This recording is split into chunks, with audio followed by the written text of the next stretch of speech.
All right, well, today we are on the final push to finish the K24 Cefiro build. This has been a super fun build. I've really enjoyed this thing. We've done tons of custom fab work and really pushed the limits of what I've done and trying new things and, you know, building the whole engine harness myself. I mean, really every single thing on this car I've done myself, and some things I've had to learn new skills and new knowledge, and it's just been a really fun build, and it feels really wild that we're coming down to the end. We are on the final push. We've only got a few more things left. I mean, we got it running, then we got it running really good, finished up the cooling system, got it driving, got to drive it, drove great, like right off the bat. I mean, all that's really left is just a few odds and ends projects, and we've been waiting on those odds and ends pieces, and pretty much all of them are here or will be here over the next couple days, so we can just hammer down and really finish this thing out. Granted, a build's never finished. You always have things you want to change, but we'll call it V1 is finished, right? Yada, yada, work to do.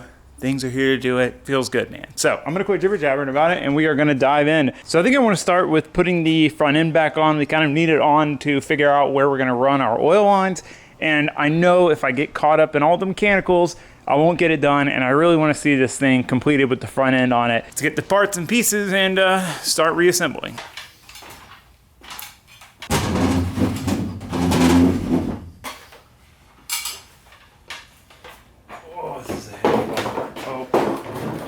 Down without hitting anything. Smashing into everything. I dig through the old hardware bucket on the bumper bolts.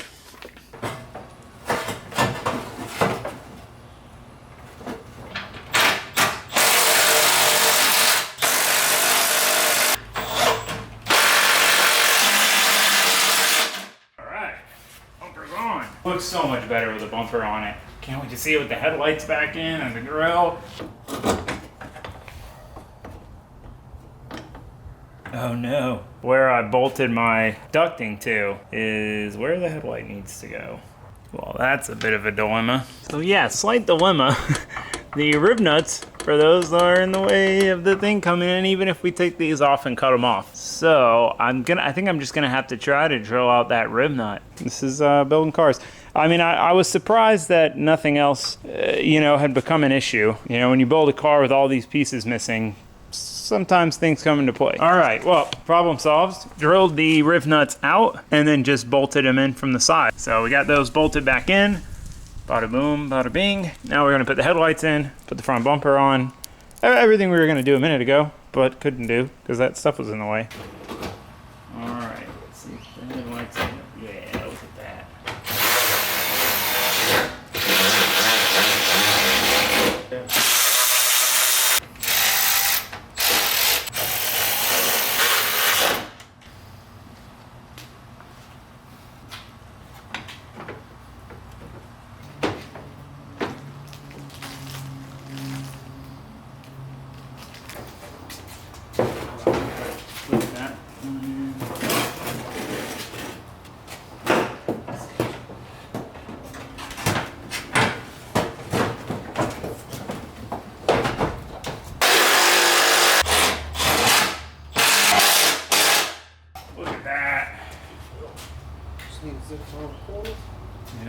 Yeah, it's a car again. Now for the final touch. Wow. This just gets zip tied in because both the tabs are broken. But usual, that's okay.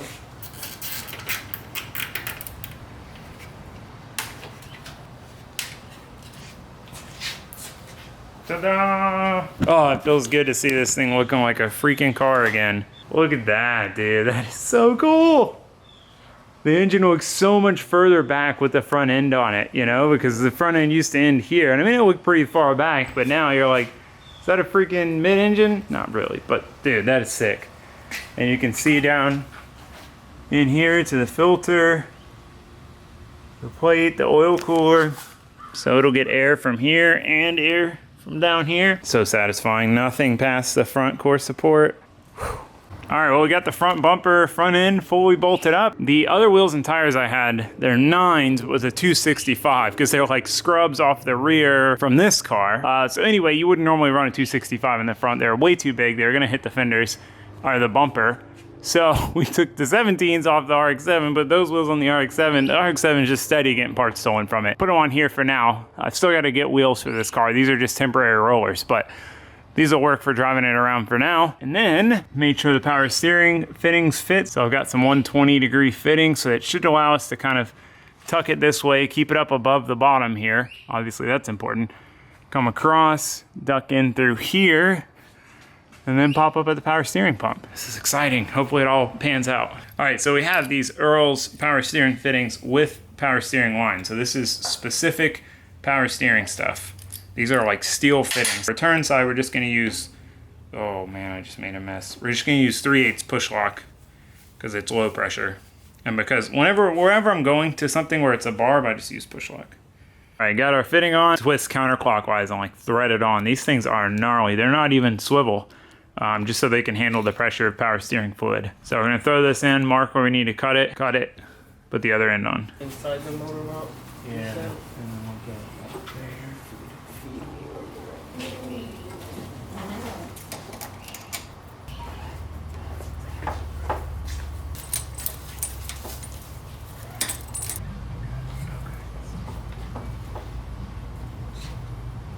All right, got the line done. So we got a 45 on this end, a 120 on the rack end. We got our push lock line up here. I just want to get this one in and done, and we'll cut the push lock line, hook that up, and then we're done with power steering lines.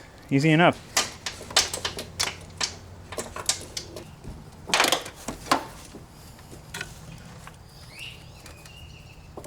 All right, we got our power steering lines on. What we gotta do now, I mean, we obviously have to fill it up, but I wanna go ahead and wire it up. So I did get the plugs with the pump when I got it from the junkyard, but being that we've wired everything else end to end, as in basically no butt connectors unless it had to be there, like tying into the factory harness, I went ahead and got some brand new connectors so we can pin the wires and not have to run butt connectors on these heavy gauge wires. So this is 8 gauge, and we only need one wire in this little connector, which is just gonna tell it to turn on. Now, this is why I haven't lubed the harness yet, because I hadn't thought about this originally when I laid out the harness and all my allocations.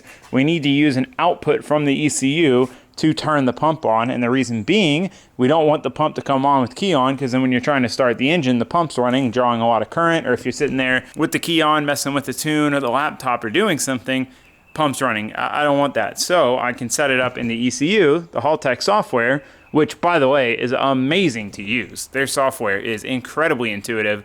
I'll have to show you. It's so cool how they do it. I'm super impressed with the Haltech stuff. Like, anyway, I'm getting sidetracked. We can set it up to where it'll only come on when the engine is running. That's the way to go.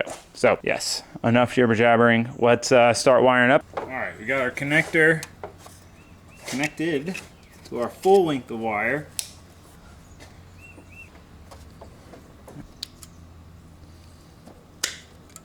Okay, that's that one.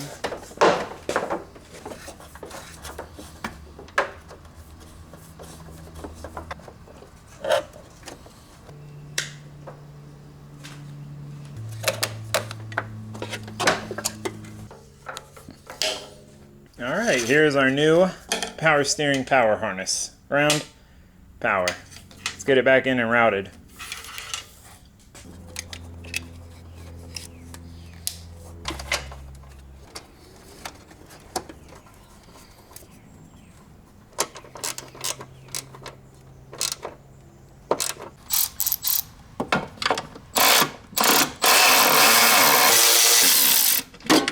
Ooh.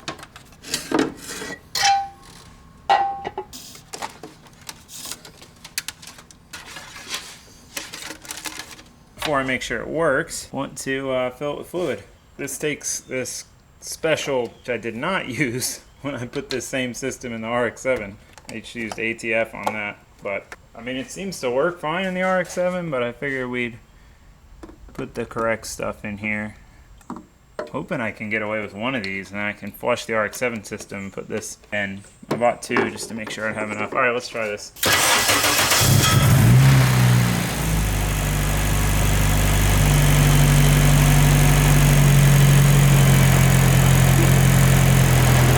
All right, well, we got it working, but as you can see, it is leaking quite a bit.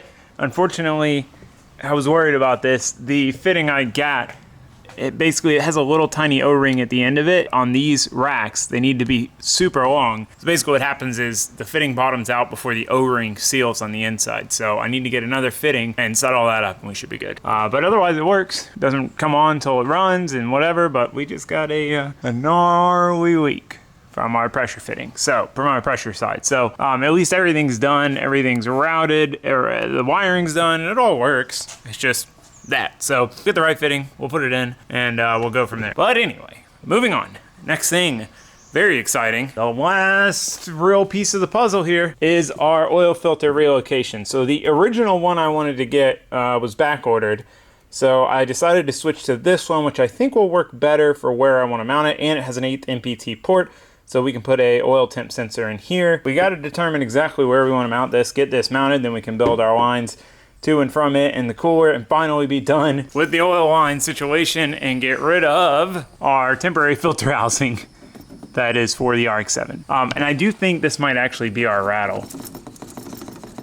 All right, so for our oil filter relocation, the ideal place would be to mount it kind of under the turbo here because the lines come off basically right in front of the turbo manifold.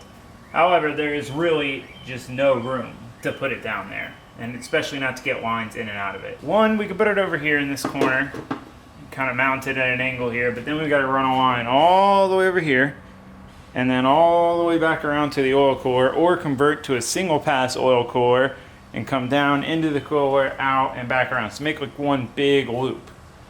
Or, having our temporary one kind of made me think of this, make a mount and put it right here, front row and center. Super easy to get to, super short lines. We come in from the filter housing out to the cooler, then back into the engine. It's a very functional location for it, which I kind of like. I do kind of like that. I'm leaning towards mounting it here.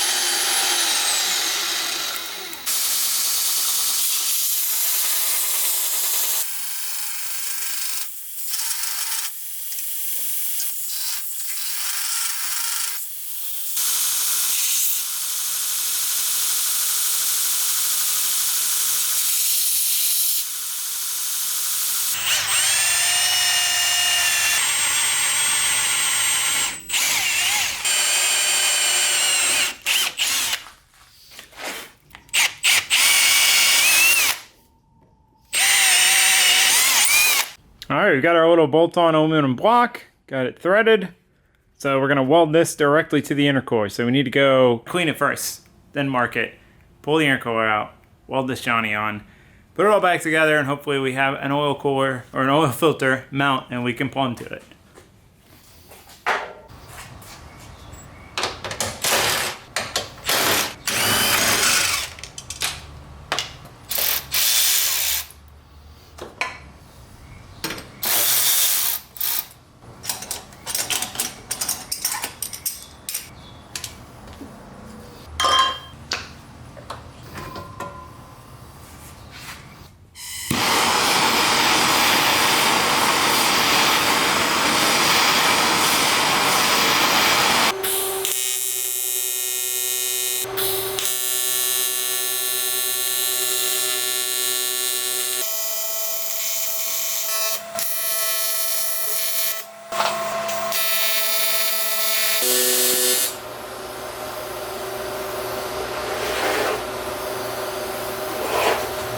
Oh my god.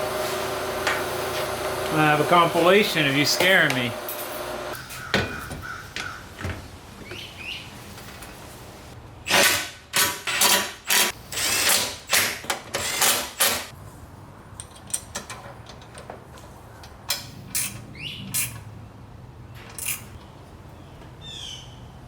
Solido.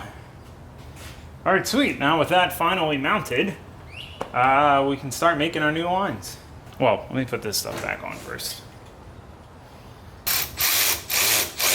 Yeah, I like that. Very serviceable. Super easy to get to. I can put a drain bucket under here, and it should, yeah, it should clear everything for the most part. Yeah, no, it's perfect. Sweet.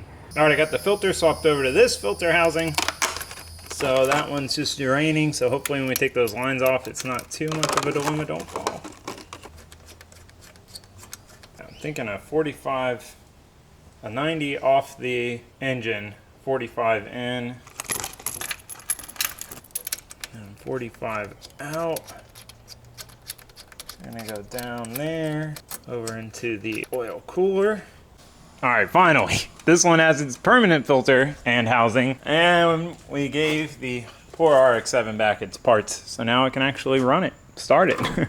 It's been sitting here immobile. All right, let's start building lines. 3 lines. I'm gonna heat sleeve them with this stuff, just like I did this drain line. Not just so much for heat. I mean, there's gonna be some heat where they come off by the turbo manifold, but also I like running that stuff for protection against them rubbing on things. So we're just gonna run it on all of them, keep it consistent. You know, we have it, might as well. So let's start making lines. Quit jibber jabbering.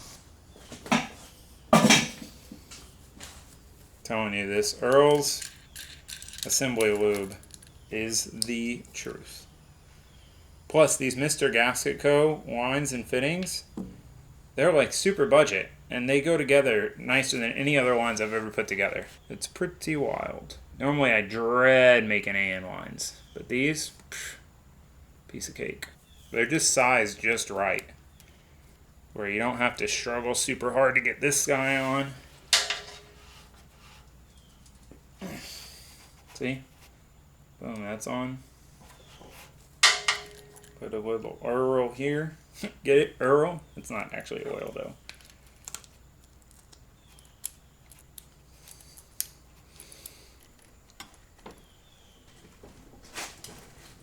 And the flats always line up when they get tight. This always makes me happy. All right. Pour out this one. Figure out where to cut it.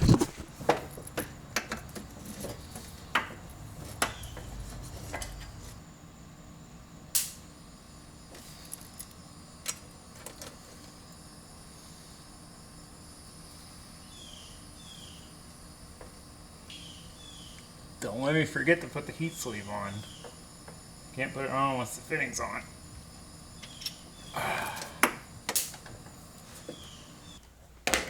This AN line cutter is one of those things I put off buying for so long. And as soon as I had one, I was like, why did I not buy one of these sooner? Just makes this whole process a lot easier. All right, don't forget the freaking sleeve. I almost forgot it.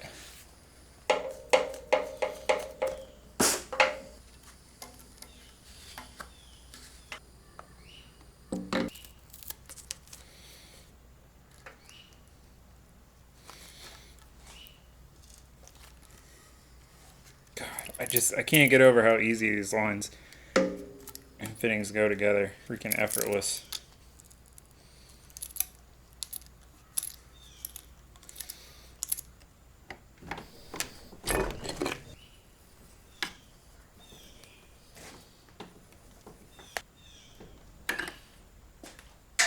All right, one done. 2 more to go. Let's get this one back in.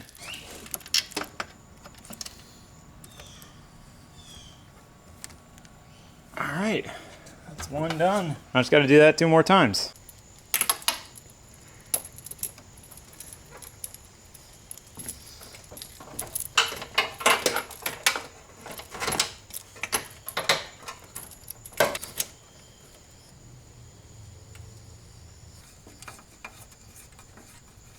Alright, 1 more to go. Alright, our oil lines are officially done. I am very happy to be done with that.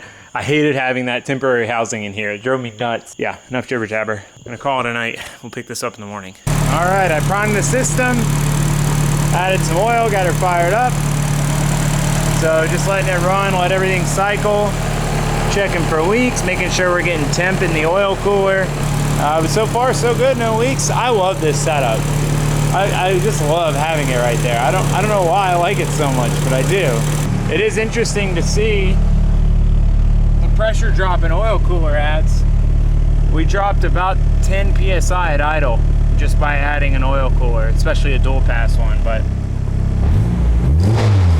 she still makes plenty of oil pressure.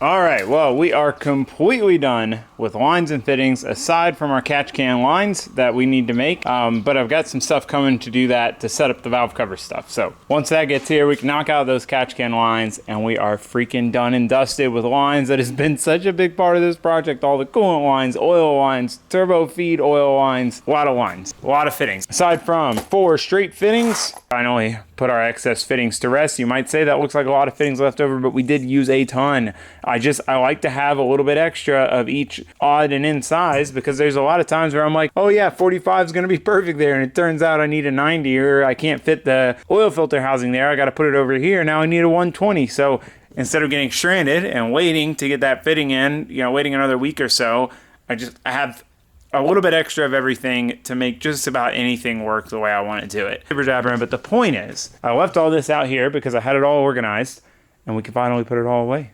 We can pack it all up for the next time we need it. So that is going to be a very satisfying feeling. Let's get to it. Man, very satisfying to finally have this bench cleaned off. I hate clutter. It drives me nuts. But like I said, I didn't want to put all those up yet. So we got our catch can fittings. We got these cool line separators by them too. I got a couple of lines I want to put these on. But anyway, something I found while I was cleaning up is this sticker from Toge Factory, K24 swapped. And I've had this sticker sitting here waiting to go on the car until it was official, until the car ran and drove. So it's time. Where do we put it? Do we put it here, you think? This way? Here or on the back glass? Put it on this side maybe? Yeah, I think that's a better spot for it. You can do it.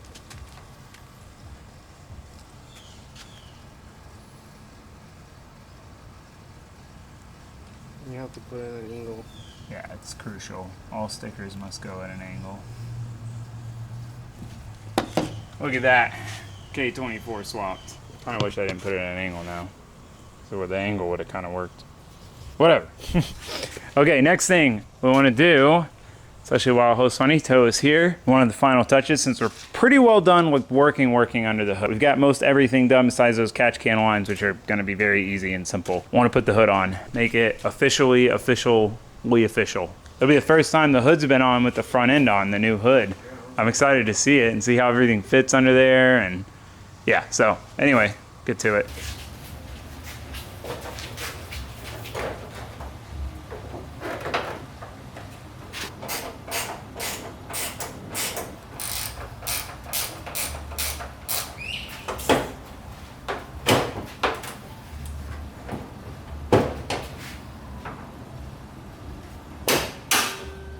All right, we got it to latch. We just had the latch was touching the fiberglass a little bit, so we just ground down the little, it's hard to explain, but it latches. Let's see if it unlatches. Yeah, look at that. We took the grill out. That made it a lot easier to figure out what's going on. Just gonna round off the edge of this. Grill back in.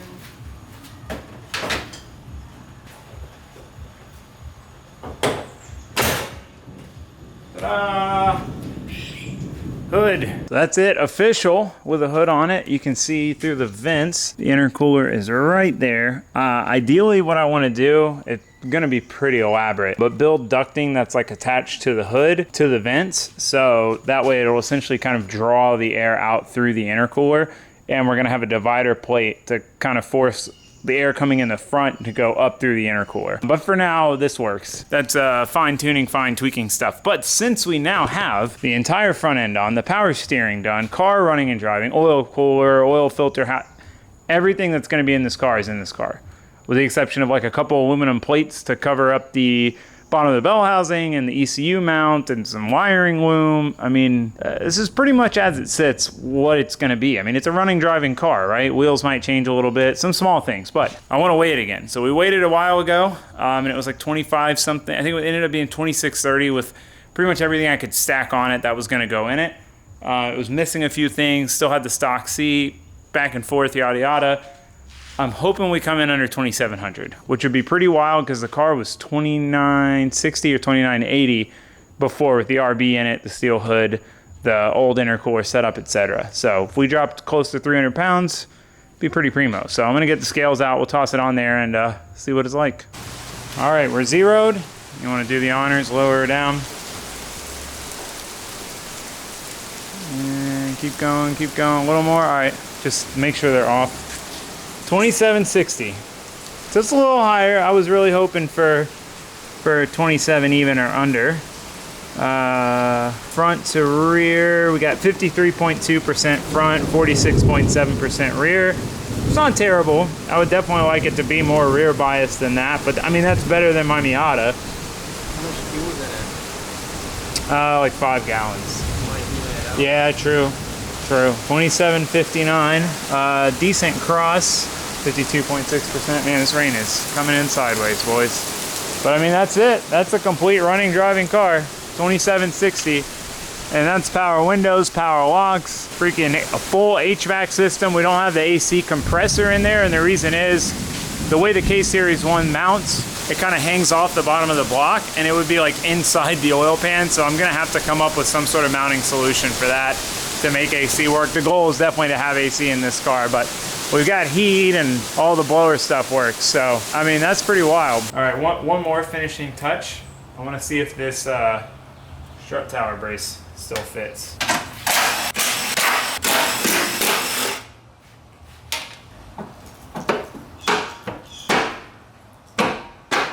Ah, look at that. Strut tower brace fits.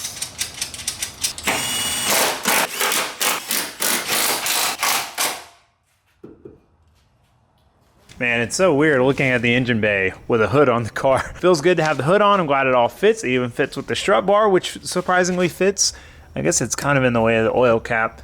I don't know if I'll keep it, but I saw it hanging there and I was like, I'm pretty sure that's from this car. I honestly couldn't even remember. It's been a while, but man, it feels good, dude. This thing is like pretty much done. It's that weird stage of the build where I'm like, it's done, but I don't feel like it's done. You know, there are a few things left to do. So we got to make like a bracket to hold these lines up, and we need to make a plate to cover up the bell housing, battery mount. Biggest thing really left is mounting up the ECU, building a cover plate, and all of that. We definitely got to do that next. But other than that, man, she is pretty much done, which is super, super exciting. Now, again, we still need to pull the harness out and loom it, waiting and to make sure I'm not going to add or change anything before we do that, so I don't have to like re-loom it or run something outside of the loom. So I want to just kind of drive it, sort it out, make sure we're all good.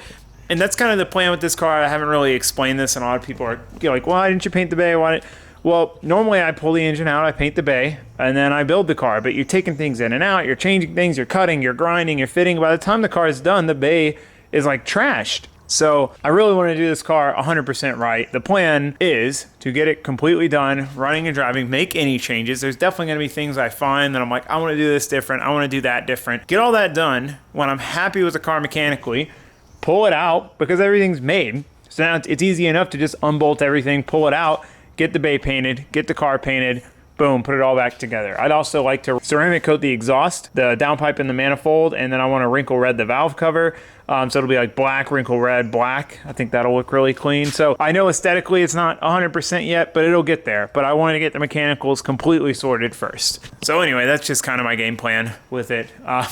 When that time will be, I don't know. I mean, I've been making changes to the Miata for 3 years. This is a little bit different. It's on a competition car. So anyway, that's the rough gist. We might be able to drift this thing in the next week or so. So I want to go get it registered so I can put some street miles on it, start enjoying it, driving it around town, working out the kinks.